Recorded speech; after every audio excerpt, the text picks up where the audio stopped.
Hello, एक बार फिर से आपका स्वागत है। कल हमने पढ़ा था संख्या ज्ञान। मुझे आशा है कि आपको अच्छे से समझ में आया होगा। और आज हम पढ़ेंगे एचसीएफ और एलसीएम, यूक्लिड विभाजन एल्गोरिथम, यूक्लिड विभाजन प्रमेय का। तो सबसे पहले हम एचसीएफ और एलसीएम पर बात करें। तो पहले तो एचसीएफ किसे कहते हैं, इनकी क्या परिभाषा है,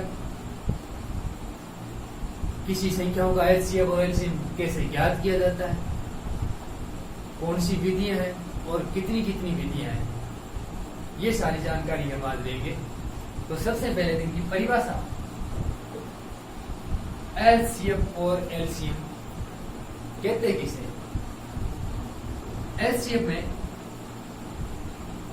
वह बड़ी से बड़ी संख्या जो दी गई संख्याओं का उभयनिष्ठ गुणनखंड होती है, एचसीएफ कहलाती है। वह बड़ी से बड़ी संख्या जो दी गई संख्याओं का उभयनिष्ठ गुणनखंड होती है, एचसीएफ कहलाती है। पहली परिभाषा ये वापिस सुना, वह बड़ी से बड़ी संख्या जो दी गई संख्याओं का उभयनिष्ठ गुणनखंड होती है, एचसीएफ कहलाती है। एलसीएम की पहली परिभाषा होती है, वे छोटी से छोटी संख्या, वे छोटी से छोटी संख्या दी गई संख्याओं का पूर्ण गुणज होती है। वे छोटी से छोटी संख्या जो दी गई संख्याओं का पूर्ण गुणज होती है। दो बात मैंने अलग अलग बोली, एक तो उभयनिष्ठ गुणनखंड, उभयनिष्ठ गुणनखंड, और एक बात की पूर्ण गुणज। ये थोड़ी अलग बात है, तो क्या आप समझ लीजिए। एचसीएफ में क्या है, वह बड़ी से बड़ी संख्या जो दी गई संख्याओं का उभयनिष्ठ गुणनखंड, और वह छोटी से छोटी संख्या जो दी गई संख्याओं का पूर्ण गुणज, एलसीएम में। तो देखो, एक तो गुणज और एक गुणनखंड, क्या फर्क है। इसमें दो का भाग देते हैं चार में, दो का भाग देते हैं चार में, भाग जाता है कितनी बार, दो बार, शेष मिला गया। तो जो दो है वो क्या है, चार का गुणनखंड है। चार का क्या गुणनखंड है। गुणनखंड अगर किसी संख्या का कोई गुणनखंड है, उसी का ही भाग जाता है उस संख्या, अन्य किसी संख्या का भाग नहीं जाता। जैसे छह का गुणनखंड करो, 2 × 3, इसका मतलब साफ है कि 6 में 2 और 3 का ही भाग जाएगा। इसके अलावा 2 का जाएगा, 1 का जाएगा, वो मैंने कल बताया। जो किसी संख्या के गुणनखंड होते हैं उसी संख्या से वो डिवाइड होते हैं, अदरवाइज किसी संख्या से डिवाइड नहीं होती। तो 4 2 से डिवाइड हो रही है, इसका मतलब 2 4 का गुणनखंड है, 2 4 का गुणनखंड है, और 4 2 का गुणज, 4 2 का गुणज है। आप सिंपल भाषा में समझो, पाड़ा 2 4 6 8, ये पाड़ा गुणज के रूप में काम करता है।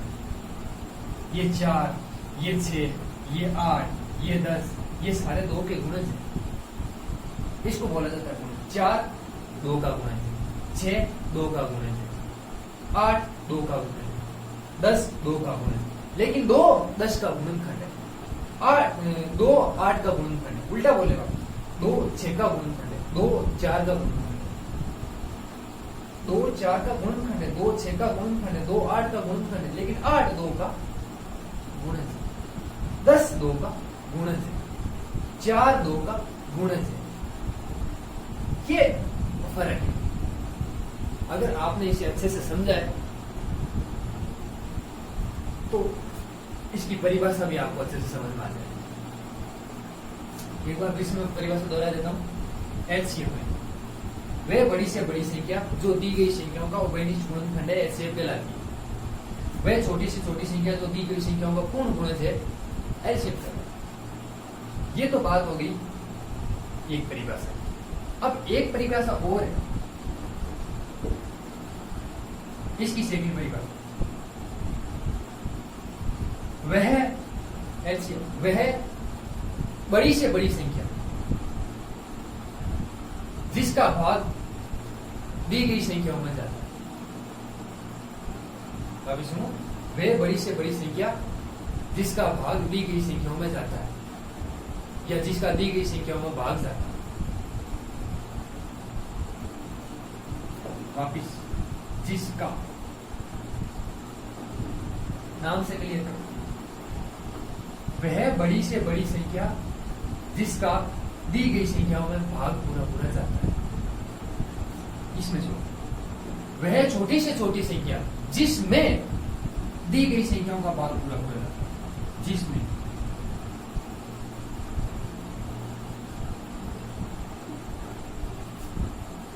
ये दो शब्द हैं, इन शब्दों से इसकी परिभाषा बनती है। क्या बताया? वह बड़ी से बड़ी संख्या जिसका भाग दी गई संख्याओं में जाता है, वह छोटी से छोटी संख्या जिसमें दी गई संख्याओं का भाग है। अब ये दी गई संख्या मैं बोल रहा हूं, ये दी गई संख्या क्या है? ये एग्जाम्पल से। अब हम एग्जाम्पल लेते हैं इसके। जैसे एलसीएम का आपने पढ़ा ही है, एलसीएम 4 6।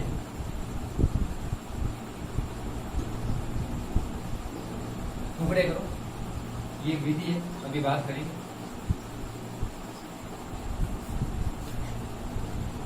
इस परिभाषा से वह बड़ी से बड़ी संख्या जो दी गई संख्या होगी, जिन संख्याओं को हम एचसीएफ और एलसीएम याद करें, ये दी गई कौन सी संख्या दे रही थी इस बार? 4 और 6 दे रही।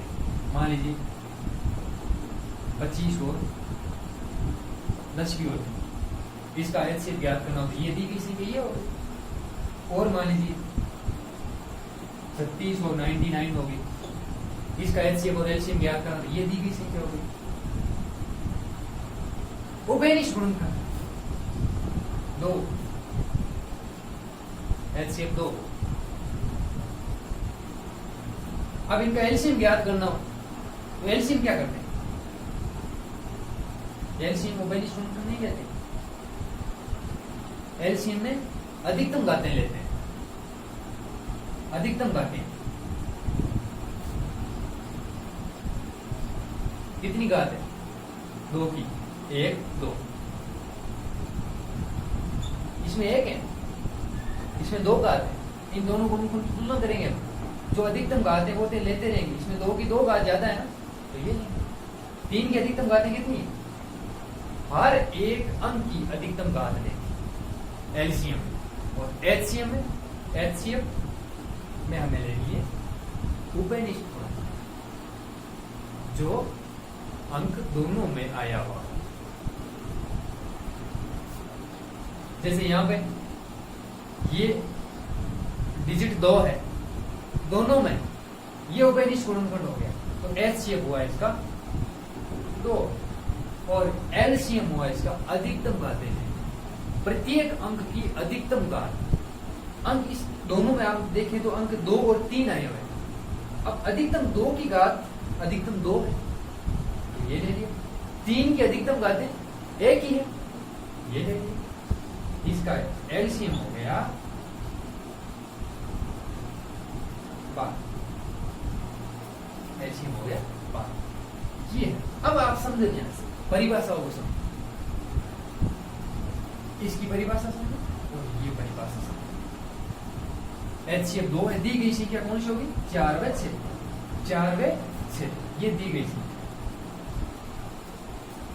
तो मैंने बताया था कि एचसीएफ वह बड़ी से बड़ी संख्या जो दी गई संख्याओं का उभयनिष्ठ गुणनखंड हो।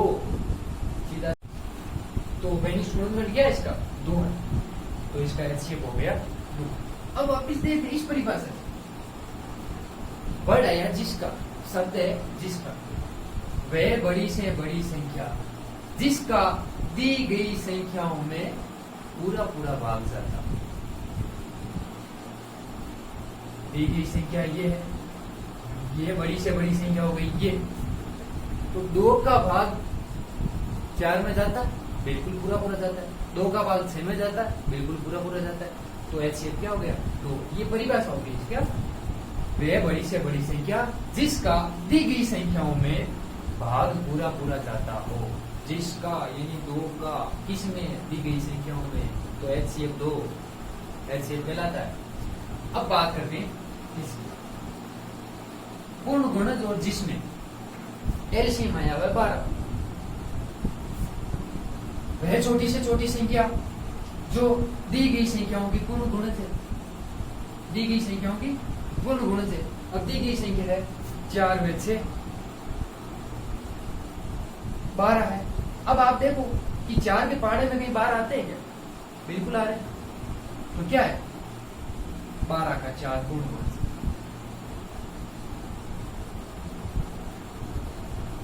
6 के पहाड़े में 12 आते हैं? बिल्कुल आते हैं। क्या है? 12 का 6 पूर्ण गुणज। अब बात करते हैं इस सेकंड परिभाषा से। वह छोटी से छोटी संख्या जिसमें दी गई संख्याओं का भाग पूरा पूरा जाता है।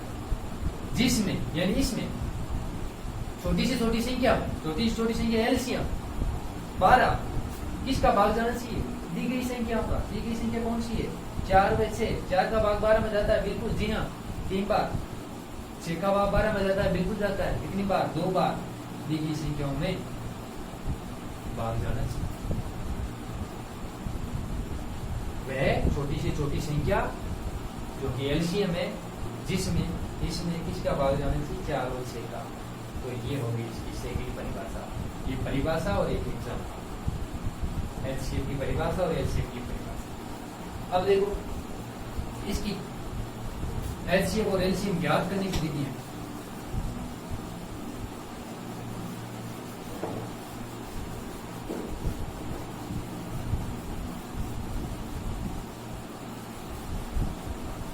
तो पहले बात करते हैं एचसीएफ। एचसीएफ ज्ञात करने की 2 विधियां हैं।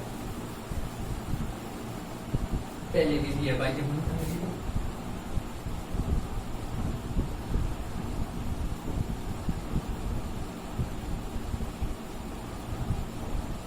और सेकंड विधि है इसकी भाग विधि। ये बाह्य गुणनखंड विधि और भाग विधि। तो देखो हम बात करते हैं बाह्य गुणनखंड विधि। बाह्य गुणनखंड विधि कोई संख्या ले लो, मान लीजिए संख्या ले रहे हैं हम 8, 24 और 40। इसके बाह्य गुणनखंड करते हैं। बाह्य गुणनखंड भी करना मैं बता देता हूँ। बाह्य गुणनखंड ये विधि, इसमें सबसे पहले छोटी से छोटी संख्या का भाग दिया जाता है। छोटी से छोटी संख्या दी जाती है 2, तो 1 का देंगे तो वापस 8 आ जाना है। 2 का भाग 4 बार, फिर 2 का भाग 2 बार, फिर 2 का भाग 3। ऐसे ही 24 का बाह्य गुणनखंड कर लो। 2 का भाग, हालांकि 3 का जाता है लेकिन छोटी संख्या देना है, किसका देंगे? 2 का। जब तक 2 का जाता है तब तक 2 का भाग देना है। अब 2 का नहीं जा रहा है, उससे छोटी संख्या क्या होगी आगे की? 3 है। ऐसे ही 40, 2 का, 2 का, 2 का, 3 का नहीं जा रहा है, डायरेक्ट लेंगे 5 का। ये हो गए इसके बाह्य गुणनखंड। तो 8 के बाह्य गुणनखंड आए हैं 2 × 2 × 2। ऐसे 24 के बाह्य गुणनखंड आए हैं 2 × 2 × 2 × 3। और 40 के बाह्य गुणनखंड आए हैं 2 × 2 × 2 × 5। बाह्य गुणनखंड विधि से एलसीएम ज्ञात करना हो तो इसमें देखेंगे हम उभयनिष्ठ गुणनखंड कौन सा है।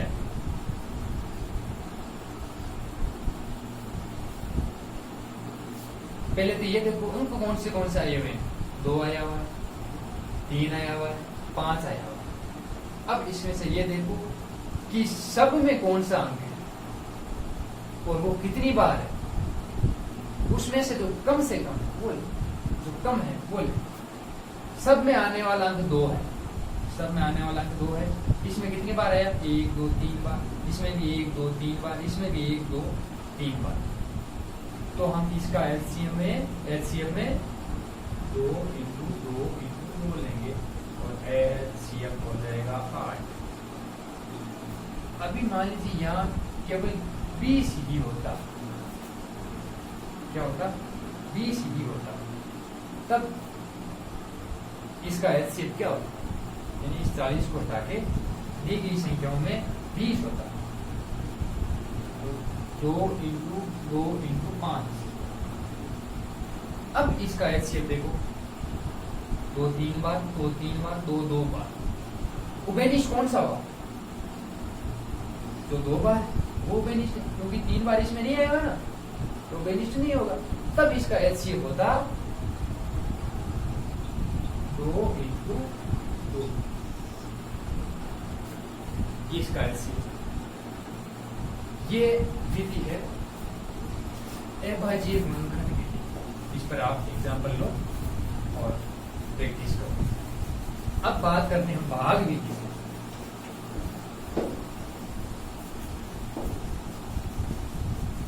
भाग विधि से एचसीएफ ज्ञात करना।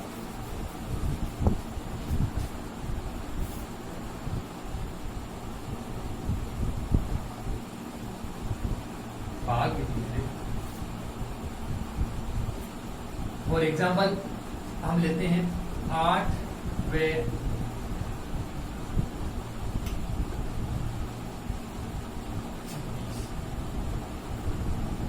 36। इस विधि में एचसीएफ ज्ञात करते हैं तो सबसे पहले हमें ये देखना है कि छोटी संख्या कौन सी है। तो 36 और 8 में से छोटी संख्या है 8। 36 इज ग्रेटर देन 8, या ऐसे भी कह सकते हैं 8 इज लेस देन 36। 8 36 से छोटी है या 36 8 से बड़ी है, ऐसा कह सकते हैं। पहले ये निर्णय होना चाहिए। अब छोटी संख्या का भाग देना है बड़ी संख्या में, 8 का भाग देना है 36 में, कितनी बार जाएगा, 4 बार।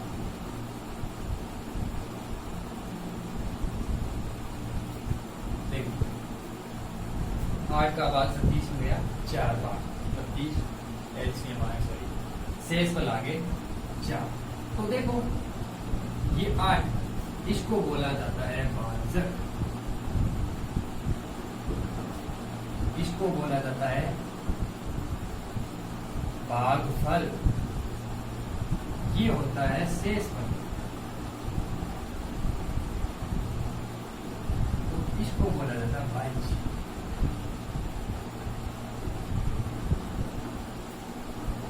ये भाग हम करते थे, अभी करते हैं। अब हमें देखना है कि हमारा भाग सही है या गलत है। तो इसकी जांच कैसे करते हैं, इसका एक फॉर्मूला होता है। क्या फॉर्मूला होता है कि जो भाज्य है वो भागफल इंटू भाजक प्लस शेषफल।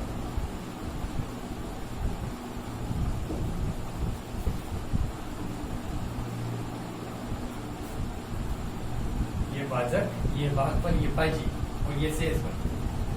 भाज्य जो है इन दोनों का गुणा करके अगर शेषफल जोड़ते हैं, शेषफल जोड़ते हैं, अगर भाज्य के बराबर आता है तो हमारा भाग सही है, नहीं तो गलत है। भाज्य है 36, भाज्य है 36, यहाँ पे भाज्य है 36, भागफल 4 और भाजक 8। भागफल और भाजक को करो गुणा, 8 को 4 से गुणा करके तो होता है 32, और उसमें शेषफल जोड़ दो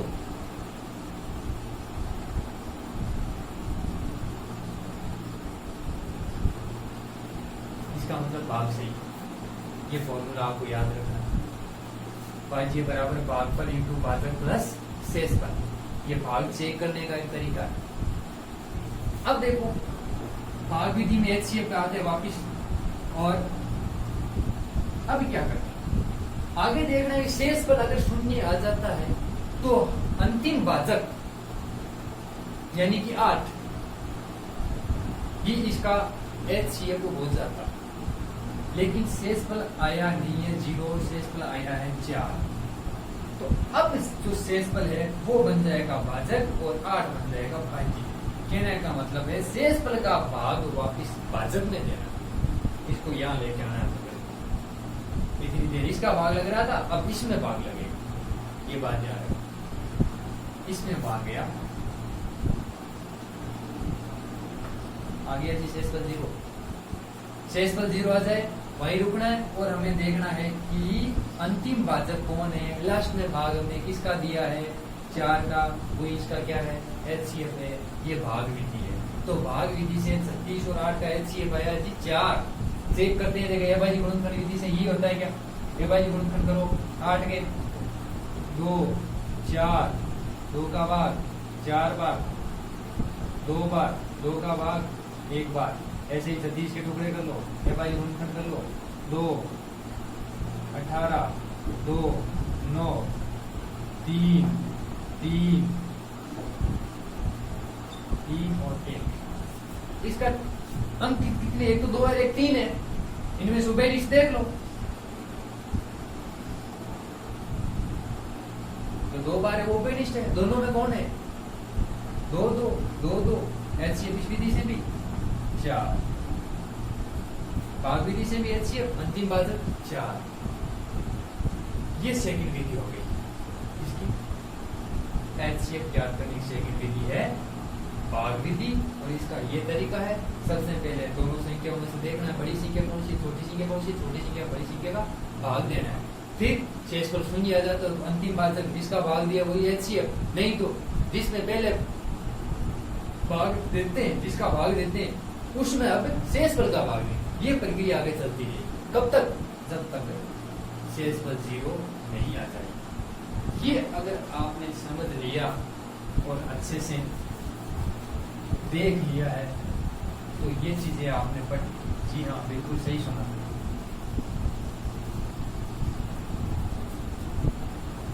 यही चीजें ये है, ये चीजें आप देख लो तो यूक्लिड विभाजन एल्गोरिथम और यूक्लिड विभाजन प्रमेय का कोई अलग चीज नहीं है। यूक्लिड विभाजन प्रमेय का तो है ये यूक्लिड विभाजन प्रमेय का ही है। और ये जो पूरी विधि है ये है आपकी यूक्लिड विभाजन एल्गोरिथम। ये यूक्लिड विभाजन प्रमेय का और ये यूक्लिड विभाजन एल्गोरिथम। कोई अलग चीज नहीं है। कोई दिमाग पे प्रेशर देने की जरूरत नहीं है कि ये क्या नए नाम आ गए, यूक्लिड विभाजन एल्गोरिथम, यूक्लिड विभाजन प्रमेय का। कोई अलग चीज नहीं है, यही है। ये यूक्लिड विभाजन प्रमेय का है और ये यूक्लिड विभाजन एल्गोरिथम। इस पर हम कल आपको अच्छे से समझाऊंगा। और आप तब तक आज आपकी जो बुक्स में है जो क्वेश्चन आंसर है, जो एग्जाम वाले होंगे उस पर प्रैक्टिस करना, उसको सोल्व करना। कल आपको मैं ये बताऊंगा पूरा।